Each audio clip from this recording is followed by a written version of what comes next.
Fresh Morning. Da Fresh Morning.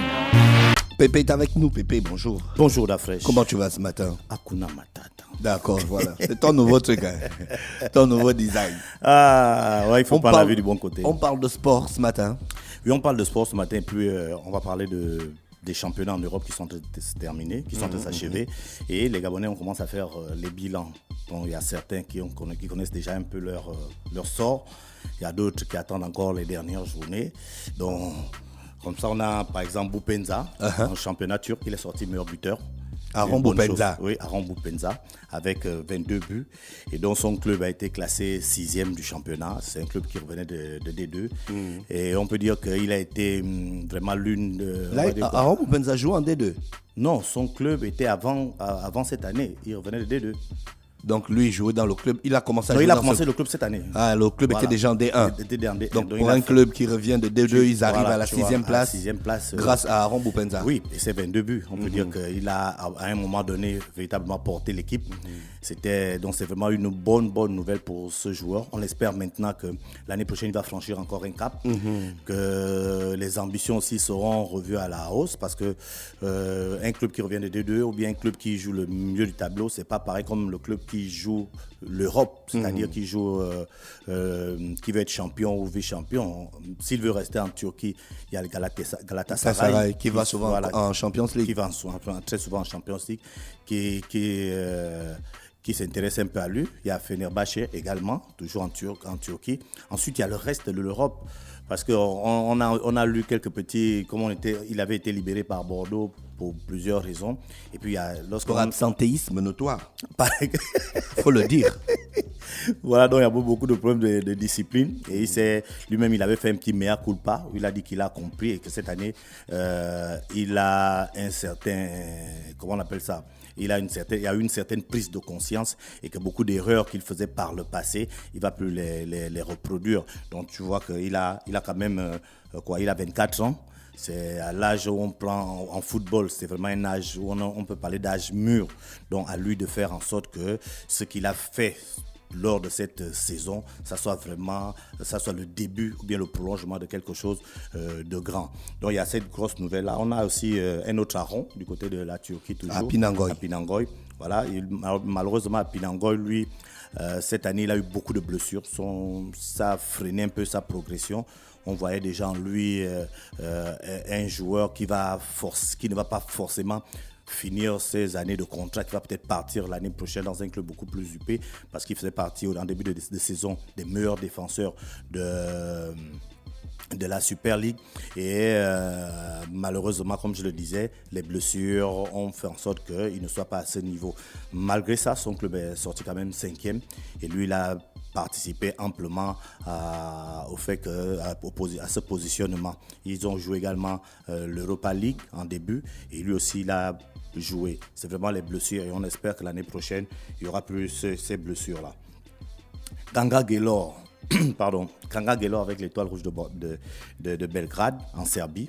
Ils sont champions une nouvelle fois avec lui. Donc il a participé avec ses multiples passes décisives. C'est lui qui tire les pénaltys dans l'équipe. Donc on peut comprendre l'importance du joueur dans le groupe. Et il était déjà là une première fois, je crois, entre 2016 et 2017, quelque chose comme ça. Il est revenu et il a participé donc à ce que son club aussi atteigne ce sommet de la Serbie. Ce qui fait de Kanga Gelor un joueur, une fois de plus, champion de de la Serbie. On a Bouanga avec Saint-Etienne. Ouais. Saint-Etienne également. Saint-Etienne, l'objectif de Saint-Etienne, c'était quand même de jouer l'Europe, du moins les places qui sont qualificatives pour l'Europa League. Malheureusement, ils sont sortis 11e. Mais Bouanga, avec ses 7 buts, 4 passes décisives en 35 matchs, on peut dire que ce n'est pas le Bouanga qu'on attendait. Il était une bonne pente depuis l'année dernière. Depuis même en début de saison même, on a pu voir avec Saint-Etienne comment il avait un certain niveau de responsabilité. Il était pratiquement le leader technique de l'équipe. Mais malheureusement, on ne sait pas ce qui s'est passé entre la fin la phase aller et le début de la phase retour pour qu'il ne continue pas cette phase retour-là comme il avait débuté. Dans tous les cas, comme je le disais, il a marqué 7 buts, il a effectué 4 passes décisives. Voilà, le Saint-Etienne est 11e à une journée de la fin. On verra ce que ça va donner, mais dans tous les cas, ils n'ont plus rien à craindre, ils ne peuvent pas descendre, ils ne peuvent pas non plus jouer l'Europe. On a en D1 toujours en France Ndong Ibrahim et Kwele Manga qui vont descendre en deuxième division avec leur club de Dijon. Est-ce qu'ils vont poursuivre l'aventure avec Dijon en D2? On verra, mais dans tous les cas... Mais Kwele Manga avait déjà joué en D2, non, en Angleterre? Oui, il avait joué en D2 en Angleterre. Bon, D2 en Angleterre, D2 en France, c'est pas trop pareil. C'est pas pareil, hein? C'est pas pareil. Maintenant, il a 32 ans. Est-ce qu'il a encore dans la tête la volonté d'aller chercher un club qui soit on va dire supérieur à Dijon, ou bien est-ce qu'il va partir avec Dijon en D2 et puis essayer de reconstruire? Parce que souvent, lorsqu'une équipe descend en D2, si l'objectif est de remonter rapidement l'année d'après, ils ne peuvent pas libérer tout le monde. Ils veulent reconstruire l'équipe autour de certains cadres et ça peut être un challenge pour Kwele Manga ou même pour Ndong Ibrahim. Bon, Ndong Ibrahim, il a 26 ans. Est-ce qu'il faut descendre avec Dijon en deuxième division à 26 ans, alors qu'on sait que la deuxième division en France, c'est pas souvent automatique. Dès que tu descends, ne pense pas que comme tu étais en première division, tu vas remonter rapidement. Là-bas, il y a vraiment une bagarre pour ces joueurs, ces équipes qui descendent et c'est pas souvent facile.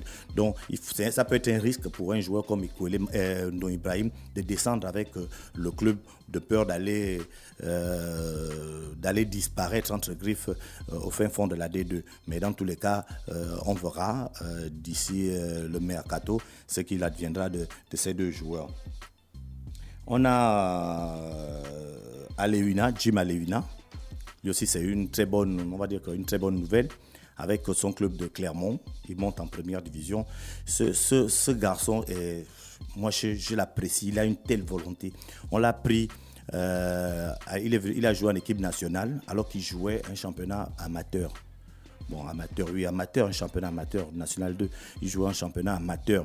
Il a découvert le haut niveau avec l'équipe nationale et il s'est promis se battre sérieusement pour atteindre également le niveau que les autres avaient sur le terrain. Et on l'a vu, en 3 ans, il est parti de la Nationale 2 en première division pratiquement. Donc c'est vraiment un gars qui a beaucoup de volonté. C'est un joueur qui apporte beaucoup au Gabon parce que son style de jeu, c'est un style un peu rare, des joueurs qui vont toujours vers l'avant, des joueurs de percussion, les joueurs qui créent les espaces, qui centrent. Donc c'est vraiment un joueur qui plaît et avec son club... Il a marqué 12 buts, 6 passes décisives. Il est le deuxième meilleur buteur du club. Et donc, il a participé aussi amplement à la montée de son club en première division. Maintenant, le souhait pour ceux qui observent bien, ce sera qu'il reste avec ce club parce qu'il a déjà une certaine assise dans le club. Il a des repères et même s'ils vont en première division, c'est une étape au-dessus. Mais si tu es dans ton environnement, tu pourras rester, tu pourras apporter plus au lieu d'aller redécouvrir un nouveau club parce que à un moment donné, Saint-Etienne le suivait. À un moment donné, il y a certains clubs de première division qui sont déjà installés en première division qui le suivaient. Mais pour un joueur qui monte comme ça, qui monte avec son club, c'est plus intéressant de découvrir cette première division avec son club. J'espère qu'il fera le bon choix parce que c'est souvent les choix qui ont fait en sorte que les joueurs aient une bonne ou une mauvaise carrière. On a Pierre-Emerick Aubameyang. Cette saison aussi, ça n'a pas été une grosse saison. Il a marqué 10 buts, 3 passes décisives. Arsenal est 9e au championnat. Ça va être compliqué d'accrocher une place européenne, mais il y a encore 1 ou 2 journées et on verra ce que ça va donner. Est-ce que dans les 2 journées qui restent là, il peut changer les choses? Oui, mais c'est vraiment difficile parce que ça dépend de beaucoup d'éléments. Ça dépend des équipes qui sont au-dessus, ça dépend on est dans les 6 quoi. Si tel perd, si tel autre perd, si tel machin, et que nous on gagne à hauteur de tant de buts, tu vois que c'est des calculs qui sont on va dire quasi impossible. Mais ça a été vraiment une saison difficile pour Pierre-Emerick, entre les blessures, entre la maladie, entre la situation familiale qu'il avait vécue. Il y a eu beaucoup de, on va dire une mauvaise passe qui a fait en sorte qu'on ne découvre, on ne retrouve pas ce Pierre-Emerick qui a souvent dépassé les 15-20 buts dans les championnats où il est parti. Donc on peut comprendre que cette saison, c'est bon. Moi je peux dire que c'est une saison vite à oublier, mais il peut, comment on appelle ça, il peut effacer tout ce qui s'est passé là, par exemple avec une bonne prestation du Gabon à la Coupe d'Afrique des Nations en janvier prochain. Mais dans tous les cas, la situation est là. Pierre-Emerick, avec 31 ans, il est déjà beaucoup plus proche de la fin que de son départ. Il y a également Mario Lemina avec Fulham. Eux aussi, c'est quasi terminé. Ils vont descendre en deuxième division. Mais lui, il a été prêté à Fulham par Southampton. Donc on attend, normalement, dès que le championnat finit comme ça, lui repart d'abord dans son club. Et puis, par rapport à ce qu'il peut se dire, il peut soit poursuivre l'aventure, soit continuer avec son ancien club. Dans tous les cas, on espère qu'il va également faire le bon choix. Mais lui, par contre, il a bien terminé la saison. On a pu voir, pour ceux qui suivent le championnat anglais, les prestations de Mario Lemina. Malheureusement, il s'est réveillé un peu tard et ça n'a pas permis à son club de se sauver. Donc c'est un peu en gros la situation des Gabonais actuels. Il y a d'autres championnats qui se déroulent et qui continuent et qui vont donner leur verdict dans les jours prochains. On a la situation des assises qui se poursuit.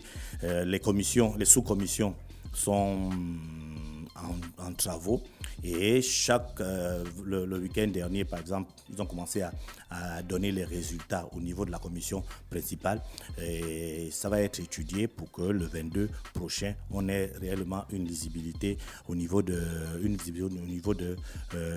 ces assises-là, que ce qu'ils vont nous produire comme résultat, ça puisse faire en sorte que les championnats redémarrent et que ça redémarre dans de bonnes conditions. Voilà. Et pour ceux qui suivent l'affaire Kanga Gaylor, jusque-là, on est encore dans l'attente. On parle de report, on parle de nouveaux éléments que le Congo aurait déposés. On parle du Congo qui aurait demandé qu'on reporte la décision.